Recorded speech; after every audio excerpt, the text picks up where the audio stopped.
Chuyo dan Yan He datang ke Gardaeso untuk membacakan titah kaisar. Kaisar memberikan He Yan penghargaan kenaikan pangkat menjadi pejabat keamanan militer karena Chujuo memintanya, sedangkan Xiao Ju dia mendapatkan hukuman dari kaisar karena meninggalkan garda depan. Ini semua karena Chu Jingfu sengaja membuat perpecahan kepada Xiao Ju dan He Yan. Xiao Ju dijatuhi hukuman 20 pukulan dan yang memberikan hukuman Jenderal Yan He. Di sini He Yan tidak tega melihat Xiao Ju kesakitan, tapi dia juga tidak bisa membantunya. Setelah Xiao Ju menerima hukumannya dan mengobati lukanya, He Yan di luar pintu kamar Xiao Ju melihatnya dari jauh dan Xiao Ju tahu kalau He Yan masih memperdulikannya. Di sisi lain di sini, Xiao Ju mendapatkan informasi kalau dulu saat nona pertama keluarga He Yan di kuil dia bertemu dengan Chu Jingfu. Dan saat itu, yang ada di kuil masih huruf fake asli. Setelah mendapatkan informasi ini, Xiao Ju mencari He Yan untuk memberitahunya.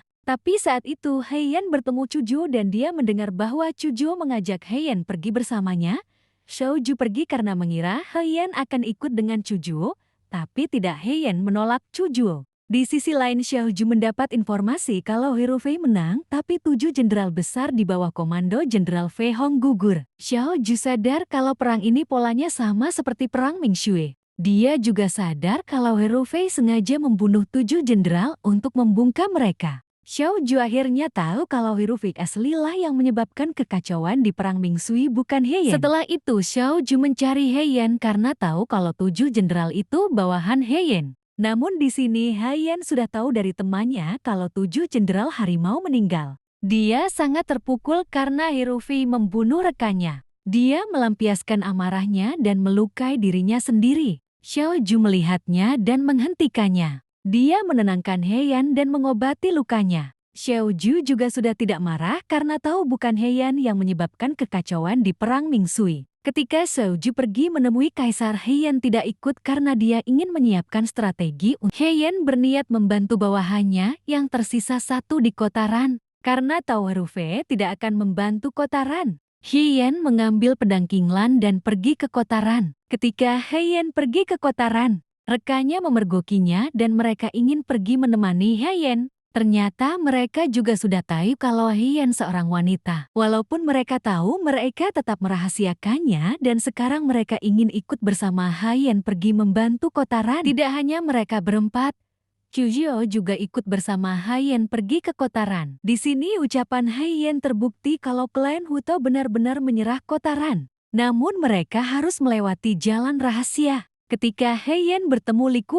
Li Kuang langsung mengenali jenderalnya. Tapi Jenderal Fei Hong yang dia lihat bukan He Yan, padahal yang asli He Yan. Di sini juga He Yan tahu kalau surat rahasia dikirim melalui jalan rahasia. He Yan di sini ingin membantu kota Ran melawan Huto. Dia memiliki strategi menjebak klan Huto untuk mengambil anak panah karena kota Ran kekurangan anak panah. Ketika mereka sudah mendapatkan banyak panah, klan Huto juga mulai curiga kalau kota Ran sengaja melalukannya. Akhirnya klan Huto membiarkan mereka. Dan pada saat itu, Han turun dari gerbang kota menuju markas Huto dan membakar persediaan pangan klan Huto. Setelah tim He Yan berhasil membakar gudang pangan, dia muncul menggunakan topeng jenderalnya, guna untuk memprovokasi klan Huto dan Hero Fei. Sementara itu, Xiao Ju juga bergegas pergi ke kota Ran setelah mengetahui He Yan ada di sana. Sementara itu, di kota Ran, Li Kuang ingin mengorbankan para wanita tawanan yang diselamatkan He Yan dan istrinya untuk menjadi umpan agar mereka bisa menyerang musuh.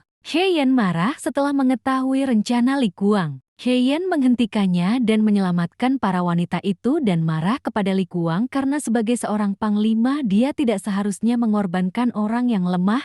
Dan He Yan juga mengatakan bahwa pedang digunakan untuk musuh dan pedang tidak boleh diarahkan ke orang yang lemah. Xiao Ju datang tepat waktu dan setuju dengan ucapan He Yan. Xiao Ju juga mengingat kalau He Yan tidak pernah berubah. Sekarang mereka berdua bersama-sama membantu kota Ran melawan kota Huto. He Yan memimpin pasukan bersama Xiao Ju untuk menyerang Huto. He Yan menggunakan strateginya yakni melemparkan api asap untuk menghalangi penglihatan musuh lalu menembakkan anak panah. Ketika musuh mulai maju, dia juga maju bersama Xiao Ju dan pasukannya. Kedua jenderal berperang bersama, Jenderal Fei Yun dan Jenderal Fei Hong melawan klan Huto dengan sangat baik. Mereka berdua menghabisi semua prajurit garda depan milik Wuto, lalu pergi menangkap komando Wuto. Awalnya Xiao Ju yang maju dengan menggunakan kudanya, tapi dia menghadapi prajurit Wuto. Kemudian He Yan maju ke depan menghadapi komando Wuto. He Yan menggunakan strategi maju mundur untuk membunuh komando Wuto.